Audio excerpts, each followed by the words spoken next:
Have you ever loved someone so much you are willing to risk everything for them? Even your future?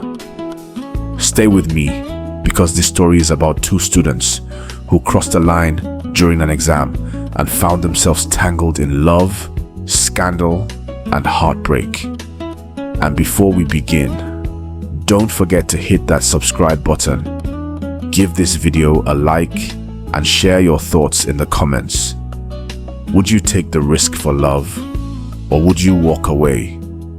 Your answer might just inspire the next story we tell here.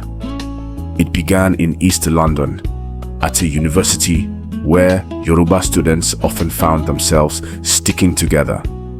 Tola was a bright, disciplined girl from Ibadan, the kind of student everyone envied.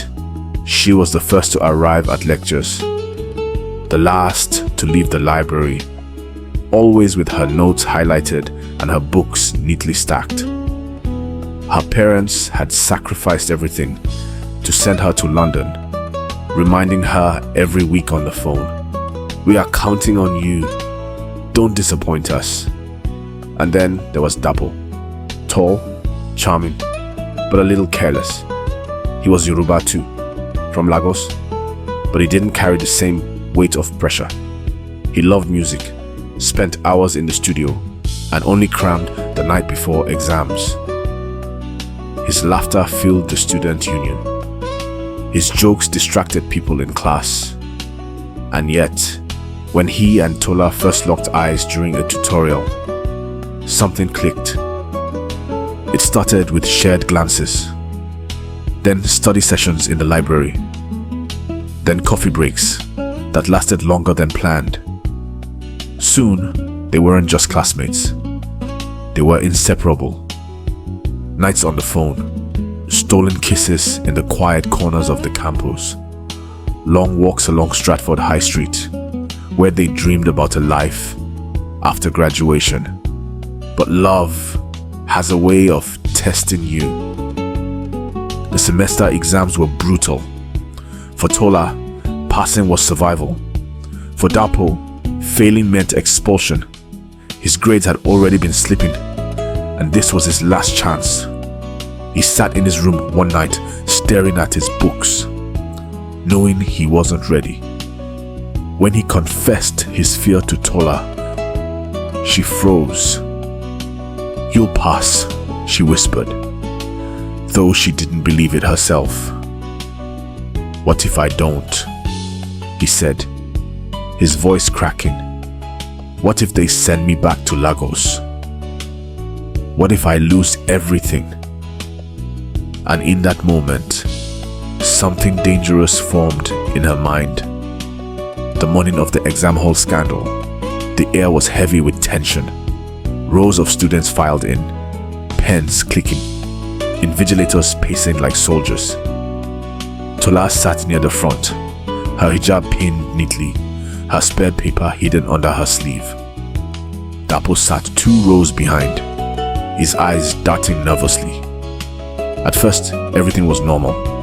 Pages turned, pens scratched. Silence filled the room. But halfway through, Dapo looked up, panic on his face. His hands shook. He mouthed to her, "Help me." Her heart raced. She thought of her parents, of their sacrifices, of her reputation. But she also thought of him, the boy who held her when she cried, who kissed her forehead under the streetlights, who made her feel alive. So she slipped her spare paper beneath the desk, slid it to the side, and let it fall back. His foot reached out. He pulled it under his chair. For a moment, it seemed no one noticed. But scandal never hides for long. An invigilator, sharp-eyed and stern, stopped suddenly. She bent down, snatched the extra paper from under Dapo's desk, and her face hardened. "What is this?" The hall froze. All eyes turned. Dapo stammered. Tola gasped. She wanted to stand, to confess, to take the blame, but her body wouldn't move. And in that silence, the damage was done. They were marched out of the hall. Whispers followed them down the corridor. By the time they reached the administrator's office, everyone knew the hearing was scheduled. Academic misconduct, possible expulsion, their futures dangled by a thread. That night, in Tola's tiny flat, they sat together, the room dark except for the glow of the city lights. She cried into his chest, her tears soaking his shirt. "I've ruined everything," she whispered. "No," he said, holding her tighter. "You saved me." And in that twisted, dangerous moment, their love deepened. Fear turned into desperation. Desperation turned into desire. They kissed like it was their last night alive. Hands trembling, bodies pressed together. What started as comfort became heat, urgency, and then sex. Raw, passionate, forbidden. For the first time, they crossed a line that could never be undone. The next morning, reality returned. Their phones buzzed with messages from classmates. Rumors spread like wildfire. Some called Tola stupid. Others said Dapo had used her. Their love, once a secret, was now a scandal. At the disciplinary board, professors stared them down. "Why did you do it?" one asked. Tola's lips trembled. She wanted to say, "Because I loved him." But instead she said nothing. Dapo tried to defend her, taking the blame. But the decision was clear. Both were placed under probation. Degrees still possible, but reputations shattered. Weeks passed. Tola found herself isolated. Friends avoided her. Lecturers looked at her differently. But Dapo stayed close.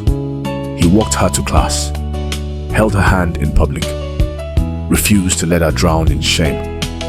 One evening, standing on a bridge overlooking the Thames, she whispered, "Was it worth it?" He looked at her, his eyes steady. "You're worth it."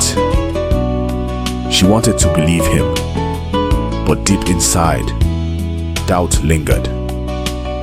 Was their love built on real foundation, or just the thrill of rebellion? As graduation neared, their bond was tested again. Tola received an offer, a prestigious internship in a law firm. But the condition was clear. Her record had to remain spotless. The scandal shadowed her like a ghost.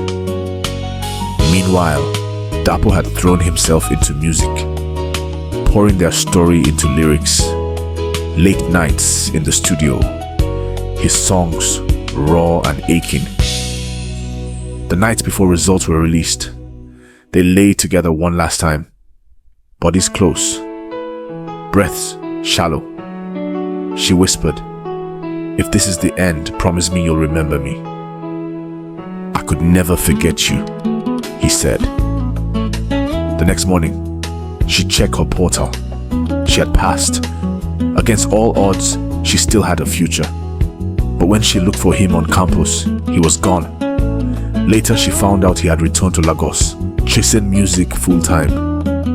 No goodbye, no explanation, just silence. Years later, she sat in her office, looking out at London skyline, and a song came on the radio.